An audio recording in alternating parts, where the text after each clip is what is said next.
বাংলাদেশের দুর্বল অর্থনীতি রাজনৈতিক পট পরিবর্তনের পর আরও আশঙ্কাজনক অবস্থায় আছে। মূল্যস্ফীতি নিয়ন্ত্রণে আসছে না, বরং যে হার চলছে তা আন্তর্জাতিক মুদ্রা তহবিল IMF এর ধারণার চেয়েও অনেক বেশি।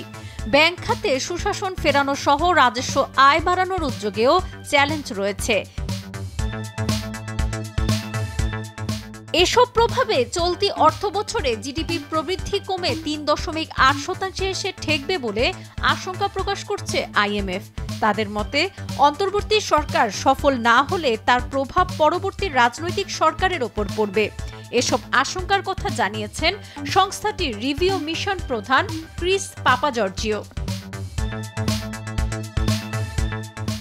বৃহস্পতিবার অর্থ মন্ত্রণালয়ের সংবাদ সম্মেলনে চলমান ঋণের কিস্তি আর আর্থিক খাতের নানা প্রসঙ্গে সংস্থার পর্যবেক্ষণ তুলে ধরেন IMF প্রতিনিধি দলের প্রধান।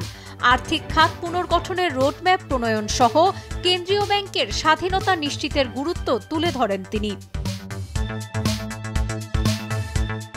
তবে আশঙ্কার সঙ্গে ভিন্ন মত প্রকাশ করেছেন অর্থ উপদেষ্টা ডক্টর সালেউদ্দিন আহমেদ। তিনি জানান, IMF এর উদ্বেগ থাকলেও খুব একটা খারাপ নেই অর্থনীতি, যদিও সংকট উত্তরণে রয়েছে চ্যালেঞ্জ। IMF এর কাছ থেকে অতিরিক্ত $300 কোটি পাওয়ার আশাবাদও ছিল অর্থ উপদেষ্টার বক্তব্যে। করোনাকালীন 2019-20 অর্থ বছরে দেশের জিডিপি প্রবৃদ্ধি ছিল 3.51%।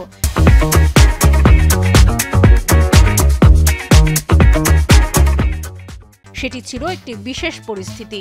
এরপর জিডিপি প্রবৃদ্ধি উন্নতি হয়েছে, কিন্তু চলতি 2024-25 অর্থ বছরের জন্য বাংলাদেশের অর্থনৈতিক প্রবৃদ্ধির পূর্বাভাস 3.8%-এ নামিয়েছে IMF। বাংলাদেশের বাজারে অব্যাহতভাবে খাদ্যমূল্য বৃদ্ধি ও নতুন টাকা ছাপিয়ে বাজারে ছাড়ার প্রভাব নিয়েও উদ্বেগ প্রকাশ করেছে IMF। ক্রিস পাপাজর্জিও বলেন, বাংলাদেশের বাজারে অব্যাহতভাবে খাদ্যমূল্য বাড়ছে, এজন্য অন্তর্বর্তী সরকারকে কার্যকর উদ্যোগ নিতে হবে। সংস্থাটি মনে করে মূল্যস্ফীতির চাপে বাংলাদেশের অর্থনীতি এজন্য প্রবৃদ্ধি কমবে, রাজস্ব আদায়ও কমছে, রিজার্ভের অবস্থাও চাপের মুখে রয়েছে। খেলাপি ঋণ সহ বিভিন্ন আর্থিক তথ্য গোপন করে সূচকের উন্নতি এবং কঠিন শর্ত মেনে IMF থেকে ঋণ নিচ্ছিল ক্ষমতা হারানো আওয়ামী লীগ সরকার। তবে ডক্টর ইউনূসের নেতৃত্বাধীন অন্তর্বর্তী সরকার এই নীতি থেকে সরে এসেছে। 2023 সালের জানুয়ারিতে বাংলাদেশের জন্য $470 কোটি ঋণ অনুমোদন করে IMF। এ পর্যন্ত 3 কিস্তিতে $230 কোটি ঋণ ছাড় করেছে সংস্থাটি।